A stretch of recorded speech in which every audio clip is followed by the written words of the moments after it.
मैं नवनीत वर्मा आपके अपने चैनल गुरु बंदगी में आपका हार्दिक स्वागत करता हूं। गुरु प्यारी साध संगत जी, अगर आप हमारे चैनल पर पहली बार आए हैं तो बेनती है हमारे चैनल को सब्सक्राइब करें ताकि हम जब भी कोई साखी, सत्संग या रूहानी विचार अपलोड करें वो आप तक पहुंच सके।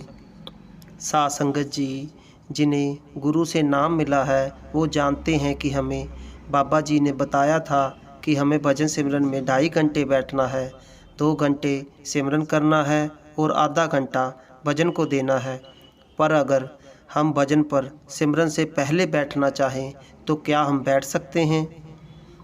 साध संगत जी, ऐसी अवस्था भी आती है जब हमें सिमरन की ज़रूरत ही नहीं पड़ती, हम सीधे भजन पर ही बैठ सकते हैं।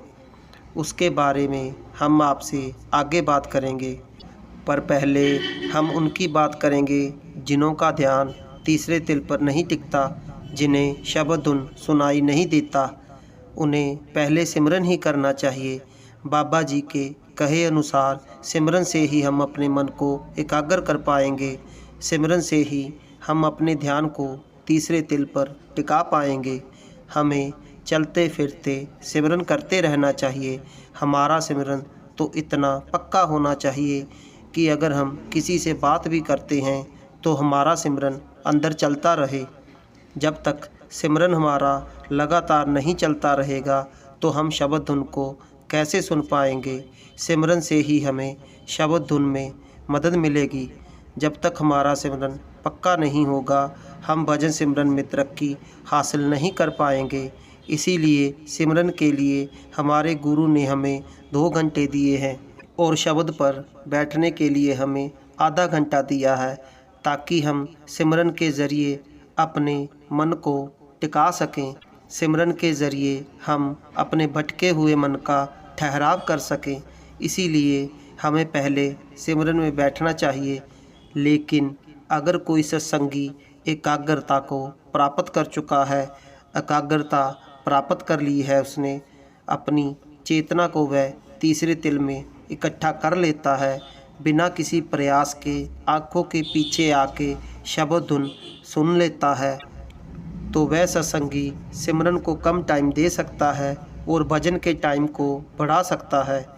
जब सत्संगी को शब्द ऊपर की ओर खींचने लगे, शब्द जोर मारने लगे, तो तब उस सत्संगी को सिमरन को छोड़ देना चाहिए और शब्द धुन को सुनना चाहिए। ऐसा कोई पक्का नियम नहीं है कि सिमरन करते समय हमें शब्द की ओर ध्यान नहीं देना है। अगर सिमरन के वक्त शब्द धुन सुनाई देने लगे तो हमें सिमरन को छोड़ देना चाहिए और अपने आप को शब्द धुन के हवाले कर देना चाहिए। चाहे आप सिमरन में अभी अभी बैठे हों, हमें शब्द धुन का प्रतिरोध नहीं करना है। अगर शब्द अपनी ओर खींचे तो हमें अपने आप को शब्द के हवाले कर देना है। हम चाहते भी तो यही हैं कि शब्द धुन से जुड़ जाएं, अपने आप को उसके हवाले कर दें, तो फिर रोकना क्यों?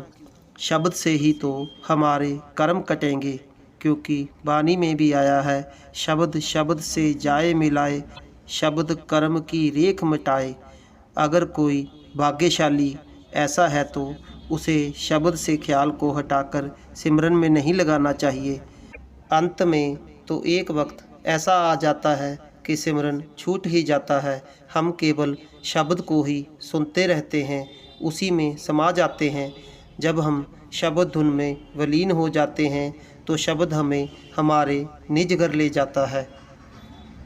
उस अवस्था को प्राप्त करने पर हमें सिमरन की आवश्यकता नहीं रहती। फिर जब चाहो आंखें बंद करो तो चेतना शब्द से जुड़ जाती है। फिर हम मालिक में समा जाते हैं और मालिक का ही रूप बन जाते हैं। यह सब बिना गुरु की दया मेहर से नहीं हो सकता। हमें इस अवस्था को पाने के लिए बहुत मेहनत करनी होगी। हमें दिन रात अपने आप को सिमरन के साथ जोड़ना होगा, भजन सिमरन को पूरा वक्त देना होगा और अपने गुरु के बताए हुए रास्ते पर चलना होगा, क्योंकि हमें जो कुछ भी मिलेगा भजन सिमरन के द्वारा ही मिलेगा। क्योंकि देने का भी एक ज़रिया होता है और लेने का भी एक ज़रिया होता है। सो हमारा भी फ़र्ज़ बनता है कि हम जो वादा अपने गुरु से करके आए हैं उस पर खरे उतरें और भजन सिमरन को पूरा वक्त दें। सो साथ संगत जी, अब हम आपसे इजाज़त चाहते हैं। अगर आप हमारे चैनल को सब्सक्राइब करना चाहें तो कर सकते हैं।